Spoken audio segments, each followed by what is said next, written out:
This is how to protect your Samsung Galaxy S24 Ultra phone using the Spigen case products.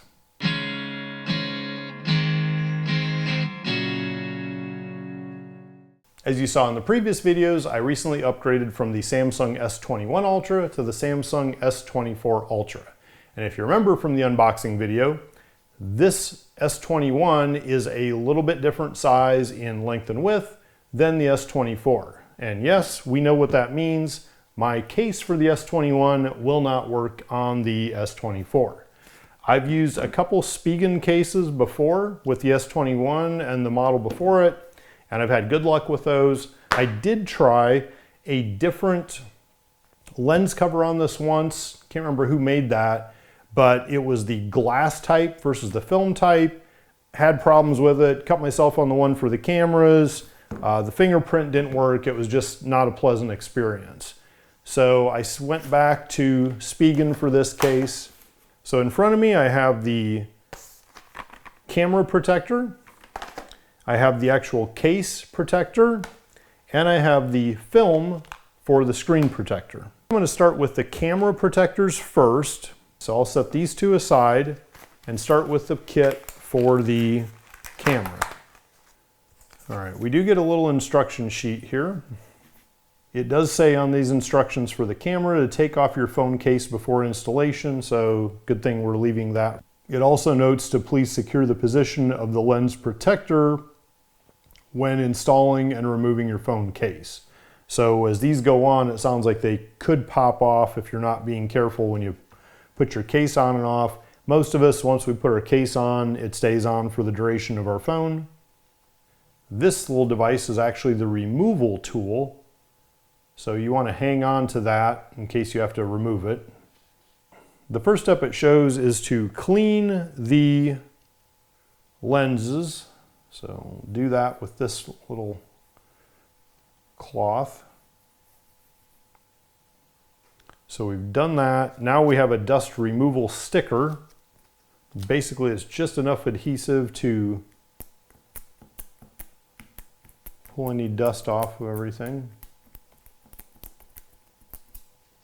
Now there's two kits that come with that. I guess that's in case you screw one of them up.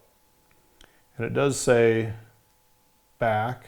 All right, so if we look at this, this is how it's going to fit right there. This is the back. So it shows in the picture we're removing the back film.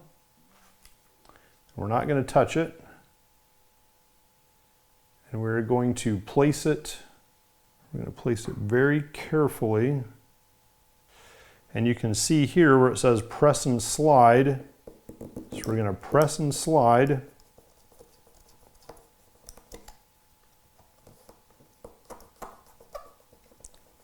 Here.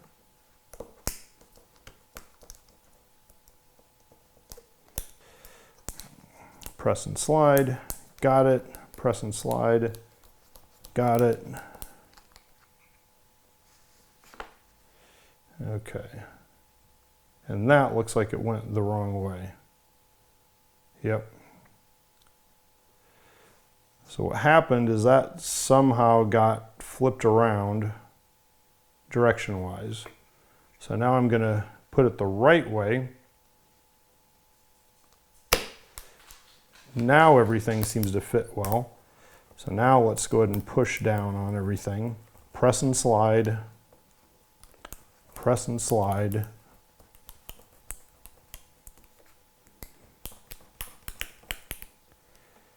And now we pull this off. And everything is in place. Okay? All right, now I'm also going to wipe each of these clean. I'm going to put a little bit of pressure to just make sure that it's all solid down. Okay. And now we have our camera protector on. I'm going to save the little dust rag and my dust stickers.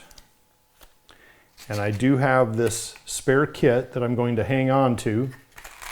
I can throw this away and this and this. And I'm also going to keep my removal tool. All that. And I'm going to put it back in its case.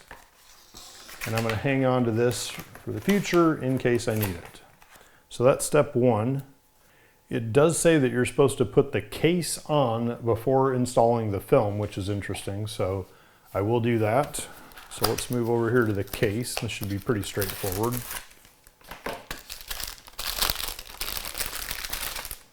There's the case, looks a lot like the old one. And this is a case that has the slide out drawer for your credit cards or whatever you want to put in there, driver's license.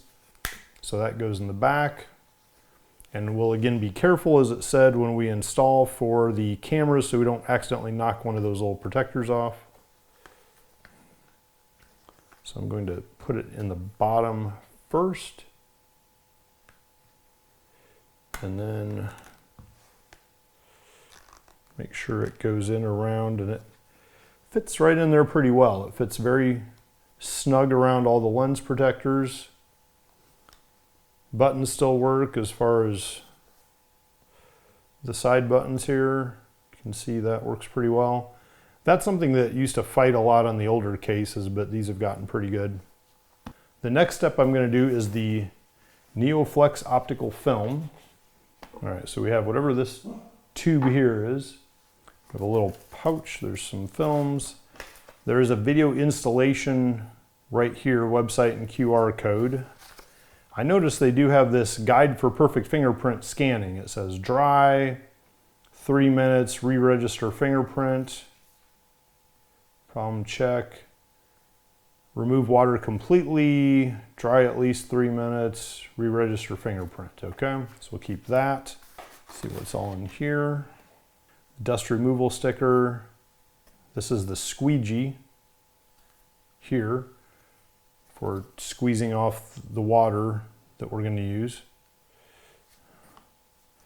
All right, where's the actual? Now they don't have any paper instructions. You only can do this by watching the video. What's interesting is on the video, it doesn't say to do this, but much like what we just learned from doing our camera protectors, I'm going to take this dust cloth, clean the screen very well, and then I'm going to use the dust removal sticker. Just get everything off. Obviously your screen is trying to come on at the same time. Okay, now the screen should be ready. All right, now the next thing is to pull the fluid bottle. You have to remove the film around it. Take this off. And I've started to get the film loose here out of the packet so I can grab that. So you want to grab this and spray it. It says basically all over your hands.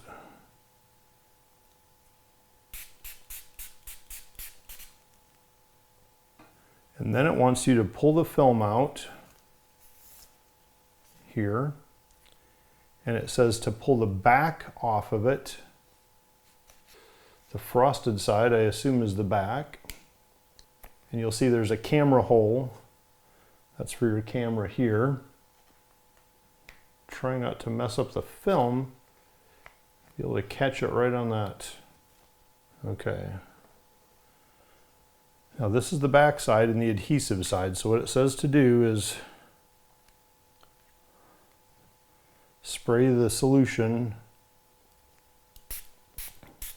all over that as well.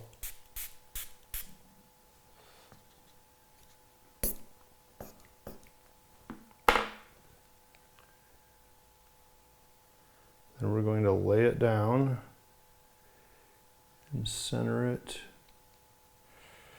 within our, I guess what's nice about the case here is that it helps make somewhat of a frame for us.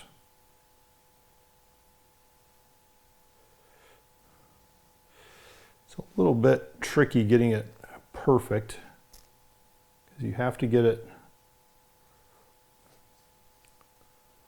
laid out well, and then they want you to take the squeegee.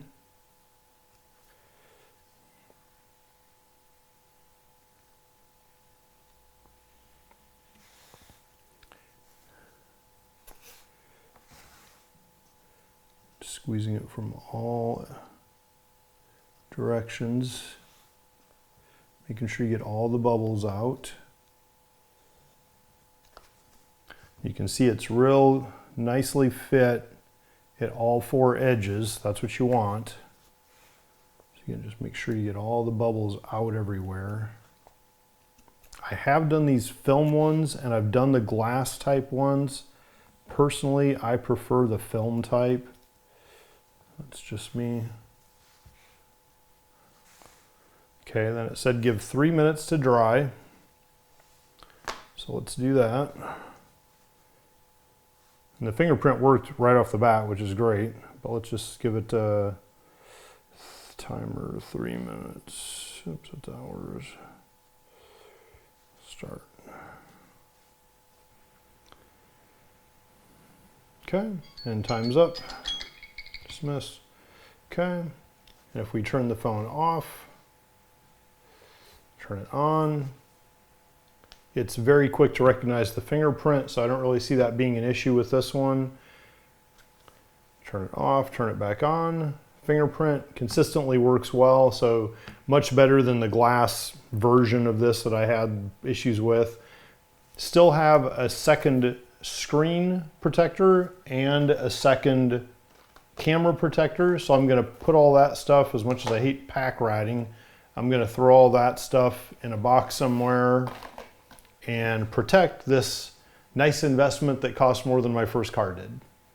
If you haven't done so already, please click on the link below to subscribe to the channel, hit the little bell for notifications to let you know when new videos are posted.